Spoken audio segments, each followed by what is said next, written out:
The nomination of Clarence Thomas of Georgia to be Associate Justice of the United States Supreme Court is hereby confirmed.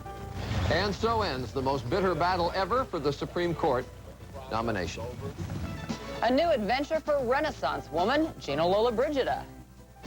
And this morning, a survival guide for women who find themselves suddenly single. Spencer?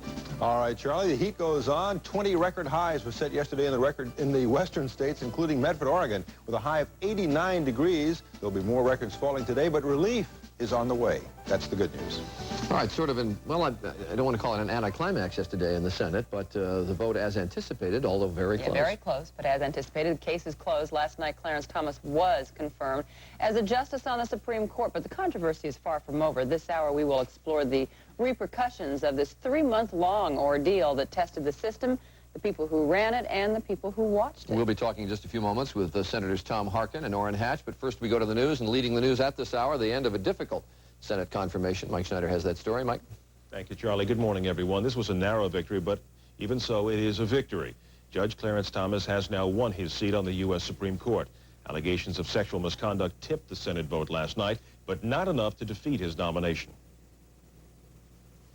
The yeas are 52, and the nays are 48. The nomination of Clarence Thomas of Georgia to be Associate Justice of the United States Supreme Court is hereby confirmed. But I give God thanks for our being able to stand here today, and I give God thanks for our ability to feel safe, to feel secure, to feel loved. And I give God thanks that the Senate approved me in this process. This has not been a pleasant experience, but it was an experience that was worthwhile in terms of my being able to go forward and tell the truth. Judge Thomas, soon to be Justice Thomas, and his chief accuser, the law professor Anita Hill. Difficult confirmation process for both of them, and also for the Senate as well. Some senators are calling this the nastiest hearings they can remember for a Supreme Court nominee. In fact, some of the nastiest hearings they can remember, period. ABC's Jim Wooten has been covering the process in the Senate. He joins us live now from Capitol Hill. Jim, I presume you would not take argument with that. This was downright nasty. Oh, I would agree with that. I don't think I've ever seen anything like it, except perhaps the Tower confirmation hearings, in which a great deal of personal invective was cast back and forth across the Senate floor. I was told back then, being a newcomer to this beat and this assignment, that nothing like that had ever happened, and this confirmation process on Thomas was even worse than that. I should think that what we have here now is a very large wedge being driven within the Senate between the Democrats and the Republicans, though that's difficult to measure because there were, after all, several Democrats who actually tipped the vote to Thomas.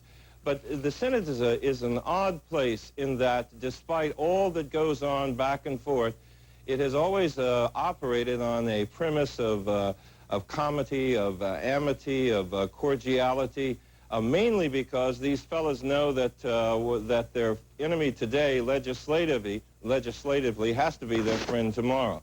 But nevertheless, I think those people in the Senate who are describing this as the ugliest ever are right.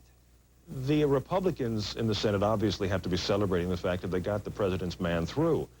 But the Democrats got more votes than some had anticipated. Are they talking about any sort of hidden victory for them in this? I can't imagine that that it's ever going to be described in those terms. What Democrats, basically what you had here again in the Senate was a key swing vote being provided by Southern Democrats. You had Robb of Virginia, you had Nunn and Fowler from Thomas's home state of Georgia, and you had Bennett and Breaux of Louisiana. Mike? Jim, thanks very much. Jim Wooten live on Capitol Hill for us. The president watched the Senate vote on television, we're told, and right after that he phoned congratulations to Judge Thomas. Still, the White House apparently is being rather subdued about this victory for them, and right now we're going to go to the White House and ABC's Ann Compton to see exactly how they've expressed their satisfaction. Ann? Well, Mike, the president watched the results in the actual voting in the little office study by his office, but he and Mrs. Bush went into the Oval Office to place the official congratulatory call to Judge Thomas. The president assured Thomas that he had the American people behind him and a future, lifetime future of public service ahead of him. He said it was a job well done. But the president's reaction is one of anger. he is troubled, and that may be an understatement, about the process which got Thomas through. He's particularly angry about the way confidential FBI affidavits were handled. Marlon Fitzwater, his press secretary, told us last night that after some consultations, the president's going to have some very pointed recommendations on how to tighten up the process. And the president has already told us that he wants to make sure that the way those FBI secret affidavits are handled is much tighter than this time. The administration has some other key appointments lingering there on Capitol Hill right now. Ann, are they worried about the atmosphere being poisoned for them? Well, I think there is a worry that there might be spillover this week alone, that Robert Gates, who is nominated for his second time trying to be head of the CIA, that too has been an acrimonious battle. It hasn't had the personal element that the Clarence Thomas hearings did, but they're watching to see whether there will be a bad flavor left over. The president also has to find a new attorney general, another very sensitive post. And thanks very much. ABC's Ann Compton live for us this morning at the White House. ABC News will examine the Senate confirmation process tonight. In a special town meeting, Ted Koppel anchors a process run amok. Can it be fixed? Which airs tonight when you would normally see ABC News Nightline after your late local news. Other news this morning, Secretary of State James Baker has been making the rounds once again in the Middle East. Mr. Baker's trying to get peace talks going by the end of this month. All he has to do is overcome generations of very bad feelings between the Arabs and the Israelis. ABC's John McWethy is with Mr. Baker in Damascus. Secretary Baker met late into the night with Syrian President Hafez al-Assad, and instead of flying out of Damascus first thing in the morning as scheduled, Baker had to meet with Assad again. It turns out that wrapping up final details for holding an Arab-Israeli peace conference is proving to be extremely difficult for Baker. Assad is known to be balking at coming to a second phase of the peace conference, one that would deal with such regional concerns as water and refugees. He also has been voicing concerns about inadequate Palestinian representation. But Syria and its concerns is just one of many difficulties Baker faces today. Another is the still open question of whether any Palestinians will agree to attend a peace conference on terms they say are dictated by Israel. Baker is to meet with Palestinians from the West Bank and Gaza later in the day in Jerusalem, but their answer to him will be dictated by the PLO Executive Committee in Tunisia, which is scheduled to vote on the matter this afternoon. In Israel, Baker will have to drive through what officials expect will be a large and angry crowd of armed settlers. The demonstrators say they want to send a message to Baker that they want him to fail and will do all they can to force their government to ruin the peace process. Despite the rising turbulence, Baker will push ahead, trying to convene a peace conference in 2 weeks in Switzerland. John McWethy, ABC News, Damascus. And that is the news till now. It's time to check in with Joan and Spencer.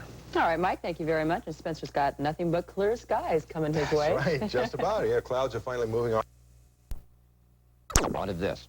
Well, joining us this morning from Washington to take a look at those questions, Republican Senator Orrin Hatch of Utah, a key defender, maybe the key defender of Judge Thomas, and Democratic Senator and presidential candidate Tom Harkin of Iowa, who voted against Judge Thomas. Senators, thank you both for joining us after a long few days. Senator Harkin, Clarence Thomas said no one should have to go through what he went through. Is there a better way to do this? Well, I believe the process has become way too political, and that's because the Bush administration sent us a nominee that was clearly political in nature.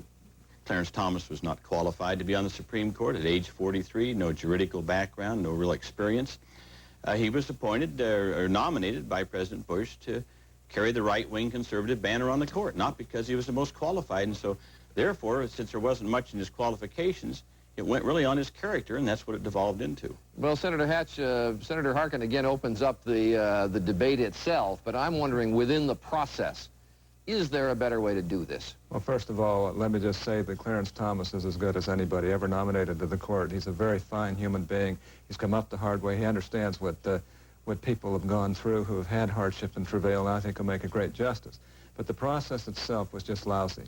Not because the way it was set up was lousy, but because somebody dishonestly and unethically released FBI report that should have been discussed before the final vote. And when they did that, they hurt both Professor Hill and Judge Thomas, and unnecessarily did so. And they did so because they were pushed and helped by some of these rotten, dishonest, unethical, The end justifies the means outside political interest groups. And I have to tell you, the process is becoming overrun by those people. You keep citing those slick interest groups. Who are they? Who are you talking about each time you say that? Name them for me.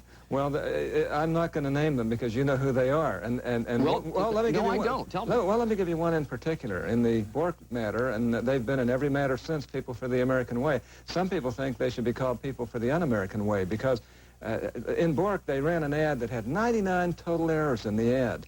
They never answered my 99 criticisms of their ad. And then they did all kinds of things behind the scenes. Now, they're only one, Critical Legal Studies. This is a group of lawyers and law professors that literally believe that the end justifies any means that they use. They'll run over the law, they ignore the law, they don't believe in the law. They believe only in getting their one result. And you know, oddly enough, behind all of this are these people who actively are pursuing and pushing abortion. Well, weren't there also groups on the other side that were running ads attacking specific senators, saying what right do they have to sit in judgment of Clarence Thomas? I thought that was just as bad and just as reprehensible as what others have done. Now, I'm not suggesting that these groups are all on the left. Most of them are. But there are some on the right that really shouldn't be doing these things also. But I have to tell you, we're getting a crossfire between two extremes that really is distorting the process. And I think that's where an awful lot of the process, but it still comes back in this case to a dishonest senator on the committee and his staff who literally breached the rules, who literally should face expulsion from the Senate for what they did. These FBI reports contain raw information and raw data. The FBI reports everything that they get, and some of it is from crazy. I want to go back to Senator Harkin. Do you know who that senator is now and who that staff member is now? Anybody? I have no idea at all. Senator Hatch, do you? No, I don't. Okay. All right, let me go back to Senator Harkin. I'm sorry, Senator Harkin. Systemically, I didn't mean to interrupt you there, but systemically, how do we make this better? Well, first of all, I just have to ask my good friend Orrin Hatch why he didn't take the charge of sexual harassment more seriously than he did. Oh, no, that's not fair. No, wait a second. Why didn't you investigate it? I took it very seriously. Well, why weren't you on the front lines of going after this and investigating it? Well, you talk about People for the American Way and stuff, but, you know, the American people wanted to be involved in this process. I think the thing that we have to look at here, Charlie, is go beyond just Clarence Thomas. What we have here is an administration that doesn't understand the depth of feeling among women in this country, the anxiety that they have that the heavy hand of the government is about to descend upon them. Women in this country are about ready to lose their right of privacy and their freedom of choice. And understandably, they were very concerned about this appointment. I might add about People for the American Way, I'm not going to carry any water for People for the American Way, but I just might point out that the head of People for the American Way is a former Republican congressman from Alabama. You can't get much more conservative than that. Well, that's well spoken by somebody running for president against President Bush. All I can say is this. I have 3 daughters, I have 9 granddaughters, 3 sons, and 3 grandsons, 12 grandchildren.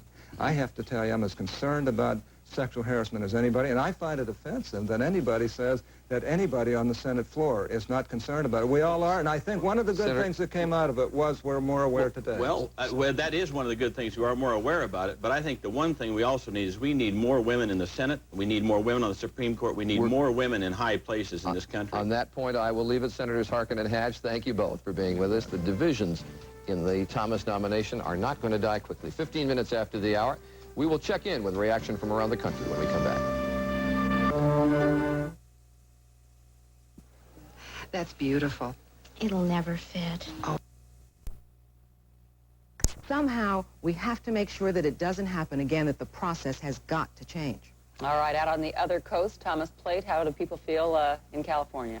Well, I think in the 10 years that I've been running editorial pages, the last 2 years at the Los Angeles Times and then elsewhere, I think I've not seen an issue that really has generated so much response from the public. Editorial pages in particular are sort of close to the people because of the letters to the editor and because of the phone calls that we get. And, of course, in the age of faxes, we get instant reaction so that our faxes are practically vaporized in the last 3 or 4 days with reaction from people. It's an issue that is cut terribly close to the bone, not only in terms of the politics of it, but the sex, the race, all the elements of a major story are there.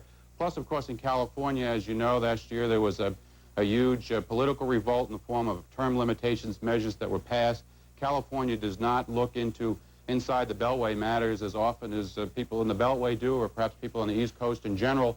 on this issue, people could peer into the Senate of the United States and see how it was going, and I think they felt it wasn't going very well indeed. So I think that, you know, really, I can't remember an issue that has been, you know, just tremendous in getting people involved and getting people angry. Women, not only women, but men as well. All right, Catherine Johns, I know you've had a lot of angry callers. What have they been saying? Joan, I've heard everything from Clarence Thomas is a fine American of high integrity and fine qualifications who should have never been dragged through this process, to Clarence Thomas is just a politician, lied through the Judiciary Committee hearings, the first ones as well as the ones this weekend, and didn't deserve to be confirmed.